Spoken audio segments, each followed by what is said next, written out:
Tonight, we visit the quiet corners of the world, where objects are more than forgotten trinkets. They are vessels of sorrow and despair, waiting for a curious soul to listen. Draw the curtains, lower the lights. Welcome to the Museum of the Macabre. The tour has just begun.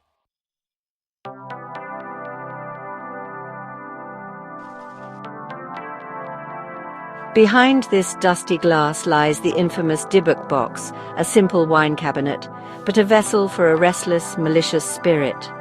Purchased at an estate sale, its warning ignored, the box unleashed nightmares dread and a darkness that haunted all who owned it. Its grim legacy endures, a chilling reminder of curiosity's cost.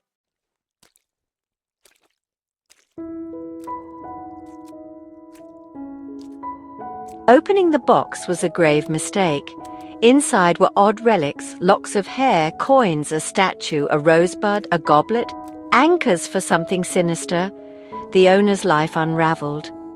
Shadows, whispers, and dread followed. Passing the box brought only more suffering. Each new keeper faced terror, cementing the box's legend as a vessel of pure misfortune.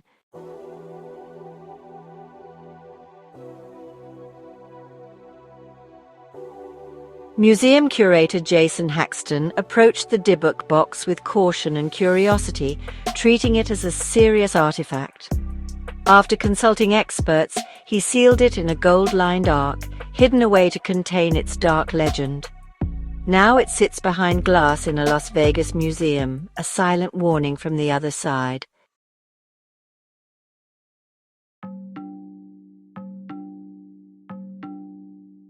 Hidden behind velvet drapes in a quiet Key West museum sits Robert the doll, a child's toy turned legend.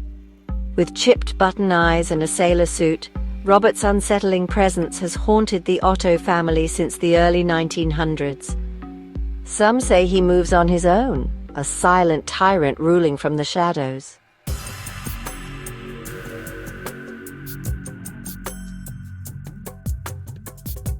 Jean Otto's attachment to Robert the doll did not wane with childhood.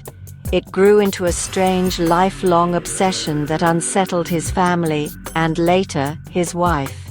Even as an adult, Jean kept Robert by his side. He built a special room for the doll in the attic of his home, complete with child-sized furniture, and would spend hours there alone with his button-eyed companion.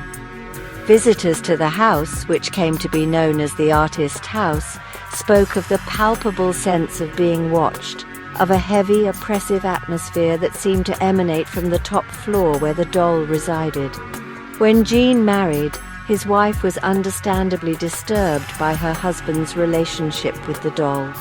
She insisted Robert be confined to the attic permanently. This decision, however, did not quell the doll's influence. Guests and workmen reported hearing footsteps and maniacal giggling coming from the locked attic room. Some claimed to see Robert's face peering down from the attic window, his expression contorted in a look of malevolent glee. It was as if being locked away only angered the entity within the doll, making its presence more aggressive and more terrifying. Jean's devotion to Robert remained absolute, even to the detriment of his marriage and his own sanity.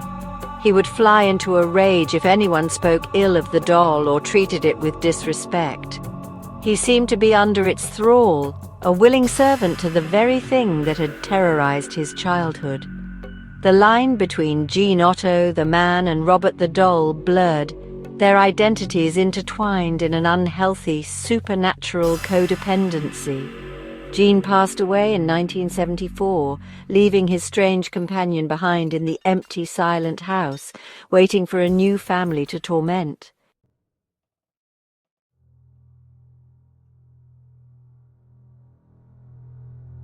Robert the doll sits in his glass case, a silent sentinel in a sailor suit. Visitors whisper requests for photos, careful not to offend. Those who mock him or take pictures without permission are said to fall under his curse. Hundreds send apology letters, hoping to lift their misfortune. He commands a strange, fearful respect.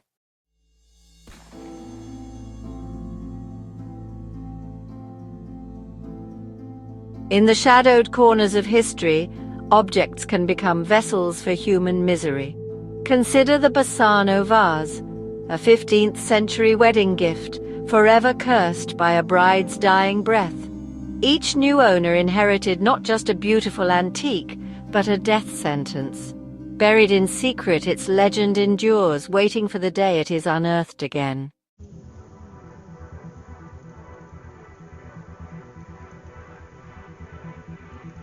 Centuries passed, and the legend of a cursed bride faded until 1988, when a construction crew unearthed a leaden casket. Inside, a tarnished silver vase and a chilling warning: "Beware, this vase brings death." The warning was ignored. Each new owner met a swift, mysterious end. The curse had returned, leaving only graves in its wake.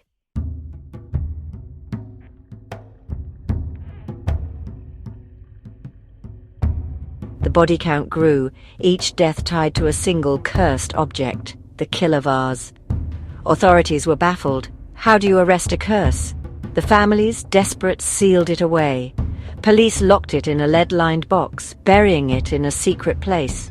Now the vase lies dormant, its silence a warning. Some objects are not meant to be found.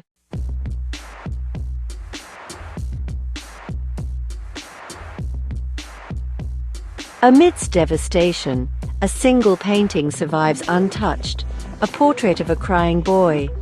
This is the legend of the crying boy. In 1980s Britain, mass-produced prints of this painting were found unscathed in burned homes. Fear spread. Was this portrait cursed, a magnet for tragedy?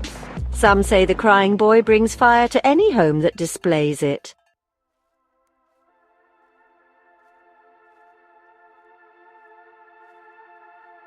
The tabloid that first reported the story, The Sun, saw an opportunity. The public was gripped by a mixture of fear and fascination. The narrative was too compelling to ignore. They launched a campaign, urging readers to rid their homes of the cursed prints. "Send us your crying boy paintings," they declared, "and we will destroy them for you." It was a brilliant, if ghoulish, marketing move. The newspapers' offices were soon inundated with thousands of prints sent in by terrified owners from all across the country. People wanted this icon of sorrow out of their lives, away from their families. The culmination of this campaign was a massive, organized bonfire on Halloween night. The newspaper staff, playing the part of modern-day witch-finders, gathered the thousands of collected prints and set them ablaze. It was a public spectacle, a ritualistic cleansing meant to destroy the curse once and for all. The images of countless tear-streaked faces curling and blackening in the flames were broadcast as a triumph over superstition, a definitive end to the reign of the fire-starting portrait. But the story was far from over. Not all the prints were destroyed. Even as the bonfire raged, reports of fires in homes containing the painting continued to surface. It seemed the curse was not tied to a single original work, but was somehow imbued in every one of the millions of cheap reproductions. How could that be? Some paranormal investigators proposed a theory of thought-form manifestation. The collective fear and belief of millions of people, focused so intensely on this one image, had given it a life of its own. The public had in essence willed the curse into existence, their terror becoming the fuel for the very fires they dreaded. This theory suggests that the painting itself was initially harmless, a simple kitschy piece of art.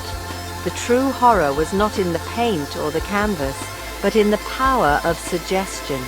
The tabloid story, meant to entertain, had instead created a self-fulfilling prophecy.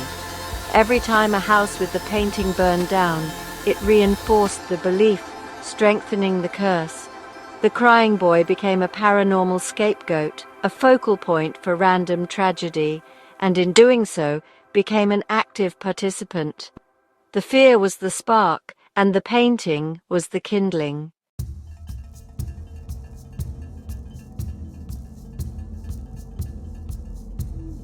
In the years since the great bonfire, the fervor has died down, but the legend of the crying boy persists. The prints are no longer common household decorations, but have become, niche collectibles for those with a taste for the macabre.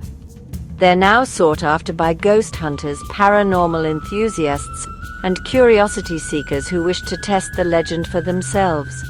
To own a crying boy painting today is to make a deliberate choice to invite a piece of haunted history into your home. It's, to hang a question mark on your wall, one that asks if you believe in the power of a cursed object. Modern investigations have offered more rational explanations. The prints were treated with a varnish that was coincidentally fire retardant. The string holding them to the wall would be the first thing to burn in a fire, causing the painting to fall face down on the floor, protecting it from the worst of the flames and smoke. A simple logical explanation, but logic does little to comfort those who have lost everything. It does not erase the unsettling image of that one surviving object amidst the ruins of a life. And really, it cannot explain away the sheer number of coincidences. The story of the crying boy serves as a fascinating case study in modern folklore and mass hysteria. It demonstrates how a simple narrative, amplified by the media, can take root in the public consciousness and grow into something monstrous. Whether the curse is real, a product of collective belief, or simply a string of bizarre coincidences, the painting's legacy is undeniable. It transformed a piece of sentimental art into an icon of fear, a symbol of inexplicable tragedy that survives even the most destructive forces. And so the boy continues to cry. His painted tears are no longer just a depiction of sadness, but a reflection of the sorrow and loss attributed to him. He hangs in the dark corners of the internet and in the homes of the brave or the foolish, his gaze a permanent fixture of paranormal pop culture. The fires may have stopped, but the chill remains.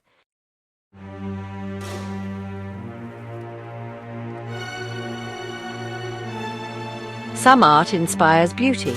Some, like the anguished man, channels pure suffering. The artist mixed his own blood into the oils, pouring pain and madness onto the canvas. Sean Robinson inherited it from his grandmother, who kept it locked away, terrified by its presence. She warned of shadows, voices, and a constant sense of being watched. But Sean brought the painting home, unknowingly inviting its torment with him.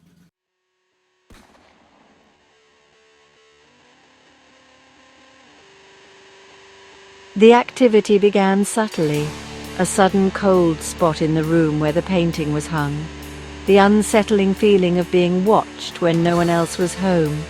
Sean and his wife at first dismissed these occurrences as their minds playing tricks, influenced by the painting's disturbing subject matter and his grandmother's chilling stories. It's easy to imagine a haunting when you've been told to expect one. But the phenomena soon escalated beyond the realm of simple suggestion, becoming impossible to ignore or explain away. They began to hear noises. Faint at first, a soft scratching sound from within the walls, a gentle weeping that seemed to come from the painting itself. Then the sounds grew louder, more distinct. Doors would slam shut in empty hallways. Objects would be moved from one place to another when their backs were turned. One night, Sean's wife felt something stroking her hair as she slept. They would wake to find the painting on the floor, having seemingly thrown itself from the wall.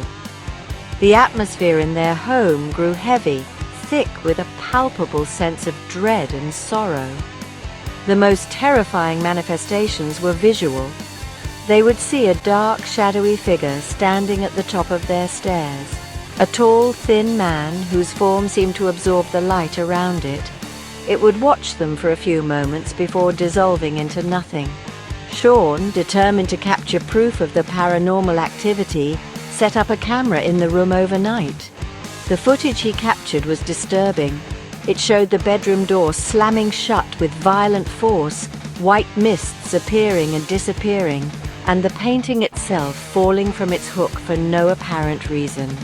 The entity seemed to be centered around the painting, drawing energy from it or perhaps emanating from it. The family's life became a waking nightmare.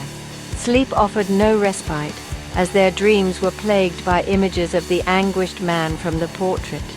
Their son was pushed down the stairs by an unseen force, a terrifying escalation that transformed the haunting from a frightening curiosity into a genuine threat to their physical safety. The painting was no longer just a piece of art. It was an anchor for a violent, malevolent spirit. The artist's soul was not just trapped, it was lashing out.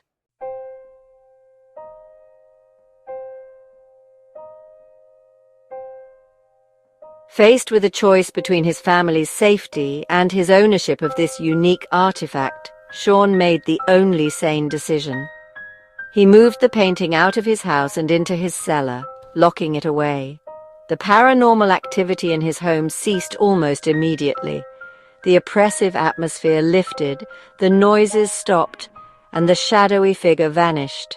But Sean was not content to simply hide the painting away as his grandmother had. He felt a strange responsibility to share its story, to provide the world with evidence of its terrifying power. He started a YouTube channel, dedicating it to documenting the anguished man. He uploaded the footage he had captured in his home, sharing his family's harrowing experiences with a global audience. The videos went viral. People were captivated by the raw, seemingly authentic evidence of a haunting. Skeptics offered explanations, drafts, clever editing, pareidolia. But for believers, the footage was undeniable proof of the supernatural. The painting became an internet phenomenon, one of the most famous haunted objects in the world. Sean occasionally conducts live streams from the cellar, allowing viewers to watch the painting in real time, hoping to capture new evidence. During these streams, viewers have reported seeing the painting's colors shift, hearing faint whispers through the audio feed, and even seeing a shadowy face manifest for a split second on the canvas. The painting's curse, it seems, has adapted to the digital age. Its influence is no longer confined to the physical space it occupies, but can be transmitted through screens and speakers to a worldwide audience. The anguished man remains locked in Sean's cellar, a source of endless fascination and terror. He has received numerous offers from paranormal investigators, collectors, and even museums to buy the painting, some for substantial sums of money. But he refuses to sell it. He fears what could happen if it fell into the wrong hands, if it were displayed publicly where its malevolent energy could affect countless others. He has become its reluctant guardian, the keeper of a canvas that holds the eternal screaming torment of a long-dead artist.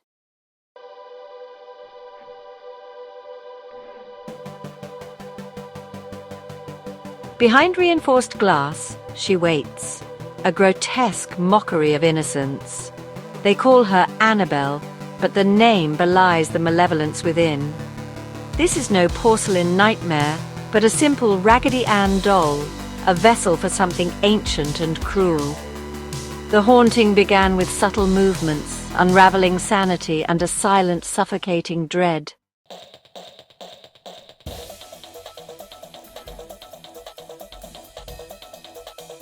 The masquerade of a harmless, shifting toy could not last. The entity's patience wore thin, escalating from subtle movements to sinister notes pleading, "Help us." Donna, believing a lost child's spirit sought love, invited it in. But Lou saw the truth, a malevolent force now focused on him, ready to strike.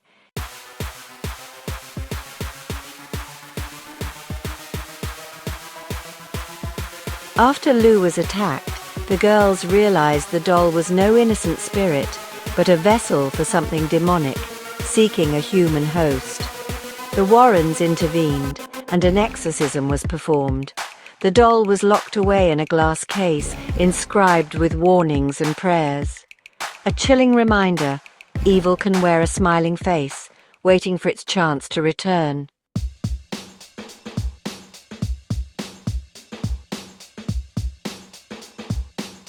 Encased in glass, the Hope Diamond glimmers, a masterpiece of beauty and tragedy. Its blue fire lured kings and queens, promising wealth but delivering ruin. From sacred origins in India to the guillotine's shadow, it watched as fortunes crumbled and legends faded. The curse? A silent, eternal witness savoring every downfall.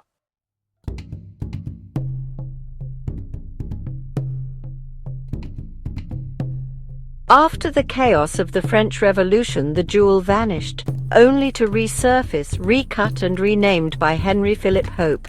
Misfortune followed. Fortunes crumbled, families shattered, lives lost. The diamond passed from hand to hand, amplifying the flaws of each owner. Is it cursed or simply a mirror for our own darkness?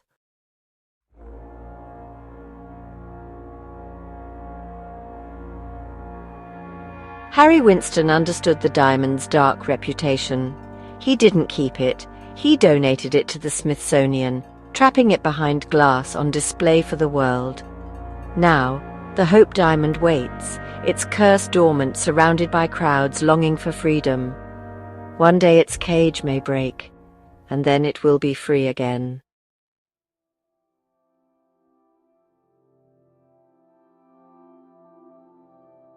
We now turn our attention from a glittering spectacle of ruin to a far more intimate and insidious object, a mirror.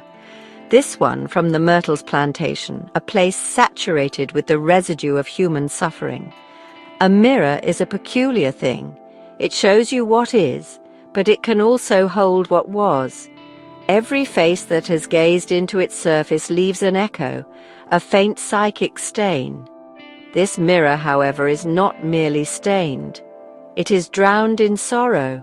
Its silver backing seems to have absorbed the grief and terror of the house, preserving it for any unfortunate soul who dares to look too closely. They say it was brought to the house in 1820, a grand, ornate piece meant to reflect the wealth and status of its owners. Instead, it became a silent witness to their downfall. The legends surrounding the Myrtles plantation are a tangled web of murder, poison, and vengeance, and this mirror stood sentinel through it all. It watched as Sarah Woodruff and her children allegedly succumbed to a poisoned cake, their last agonized expressions forever captured in its depths. An act of revenge by a tormented soul named Chloe, a story soaked in the bitter truths of slavery and cruelty. According to tradition, mirrors in a house of mourning should be covered. It is believed that they can trap the spirits of the recently deceased, preventing them from moving on. The Woodruff mirror, however, was overlooked in the chaos and grief that followed the poisoning, and so it is said, the spirits of Sarah and her children were ensnared within its glass, their spectral forms trapped between worlds, forced to endlessly relive their final moments, their silent horror imprinted upon the silver, a fate I find rather poetic. Now it hangs in the foyer of the plantation, now a tourist hotel for morbid curiosity seekers. Visitors report seeing things in its reflection, distortions in the glass, shapes that move when nothing else does, the handprints of small children that appear on the surface only to vanish moments later. They are the marks of the trapped, the desperate attempts of the unseen to make their presence known. They reach out from their glassy prison, a silent, chilling plea for release, or perhaps a warning to the living who stand where they once fell.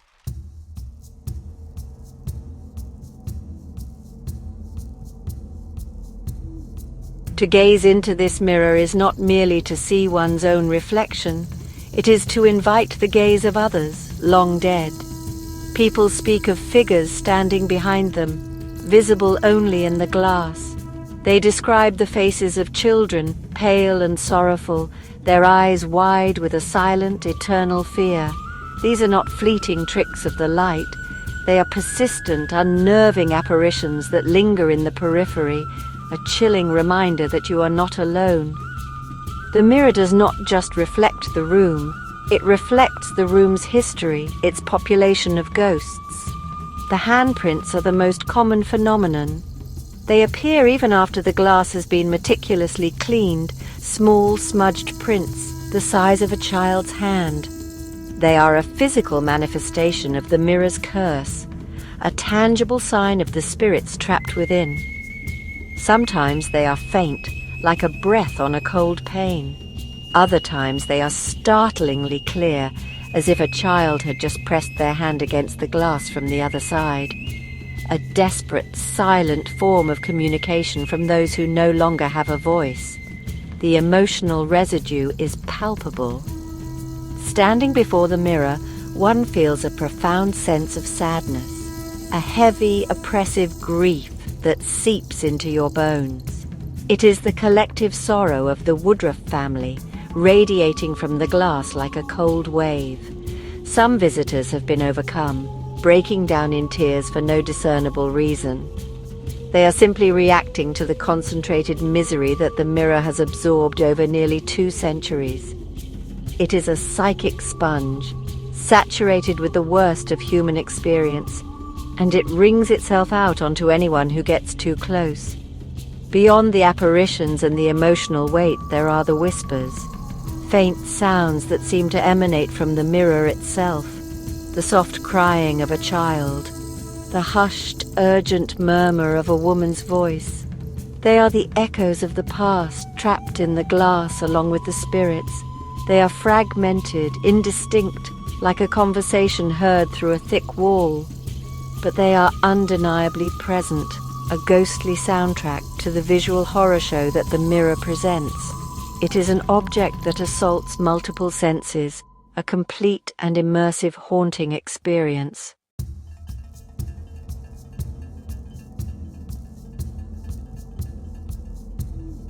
Attempts have been made to cleanse the mirror, to exorcise the spirits trapped within. Psychics, priests, and paranormal investigators have all tried their hand, using every ritual and prayer at their disposal. All have failed. The mirror's hold on the spirits of Sarah Woodruff and her children is absolute. It is not merely a portal or a conduit, it is their prison. The glass is their reality, and they cannot or will not leave it. The curse, it seems, is as permanent as the silver on the mirror's back. It is a perfect, self-contained ecosystem of despair. The plantation's owners have considered removing the mirror, storing it away from public view, but they have always hesitated. Some say they fear what might happen if the mirror is moved, that its malevolent energy could spread throughout the house. Others, the more cynical among us, know that the mirror is the plantation's main attraction. It draws in the tourists, the ghost hunters, the lovers of the macabre. The curse is profitable. The suffering of the dead has been commodified, turned into a ghoulish form of entertainment, a truly modern form of horror, and so it remains, a focal point of supernatural activity in one of America's most haunted homes. It continues to collect echoes, to absorb the emotions of the thousands of visitors who parade before it each year.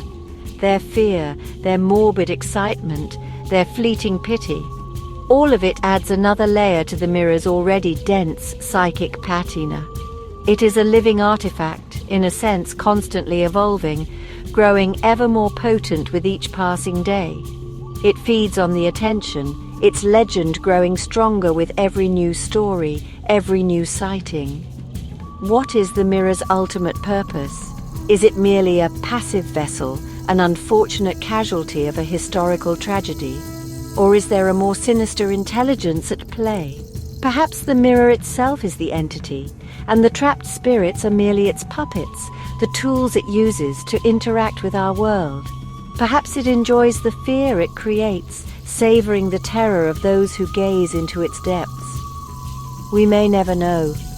It keeps its secrets behind a wall of reflected light and whispered sorrows, a perfect enigma of glass and grief.